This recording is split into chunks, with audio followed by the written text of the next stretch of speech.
Cheese cake हा सगळ्यांचा favourite असतो आणि त्यात हा फ्लेवर चीज केकचा म्हणजे मेल्ट इन माउथ.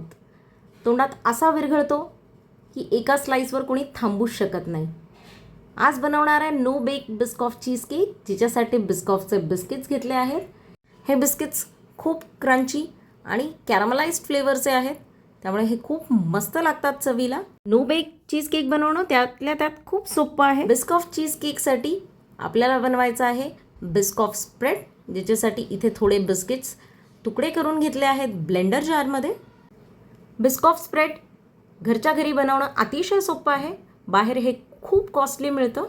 आता याच्यात घालायचं आहे कंडेन्स मिल्क, स्वीटनर म्हणून घालायचं आहे थोडं बटर आणि थोडं दूध, आणि याच्यात फ्लेवरसाठी टाकणार आहे दालचिनी पावडर, आणि याला चांगलं ब्लेंड करून घ्यायचं आहे. हे आपलं होममेड बिस्कॉफ स्प्रेड तयार आहे.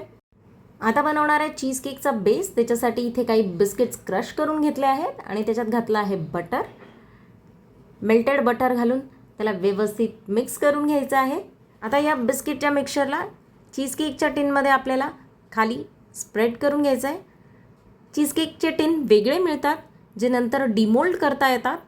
हे अशा पद्धतीत स्प्रेड करायचं आहे आणि त्याला व्यवस्थित दाबून दाबून सेट करायला फ्रीजमध्ये 10 मिनटासाठी ठेवून द्यायचं आहे. तोपर्यंत बनवूया क्रीम चीज आणि चक्क्यानी मधलं चीजचं लेयर. चक्क्याऐवजी तुम्ही इथे व्हिपक्रीमचा वापर करू शकता. घालायचं आहे कंडेन्स मिल्क आणि चिमूटभर मीठ. याला छान फेटून घ्यायचं आहे, एकजीव करून घ्यायचं आहे. आता घालणार आहे यात बिस्कॉफच्या फ्लेवरसाठी बनवलेलं बिस्कॉफ स्प्रेड आणि व्यवस्थित मिक्स करायचं आहे आणि याला मोल्डमध्ये ओतून घ्यायचं आहे. ह्याच्यावर डिझाईन करण्यासाठी इथे थोडंसं बिस्कॉफ स्प्रेड घेतलं आहे आणि त्याला अशा पद्धतीत डिझाईन करून घेतलं आहे. आता हे आपल्याला फ्रीजमध्ये सेट करायला ठेवायचं आहे. क्लिंग रॅप लावून हे व्यवस्थित कमीत कमी 8 तास आपल्याला याला सेट करायचं आहे. क्लिंग रॅप काढल्यावर याच्यावर बिस्किटनी गार्निश केलं आहे मी.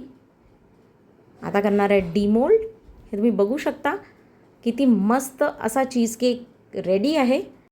तुम्हाला कुठला चीज केकचा फ्लेवर आवडतो मला कमेंटमध्ये नक्की सांगा आणि अशाच मस्त रेसिपीजसाठी चॅनलला फॉलो करा.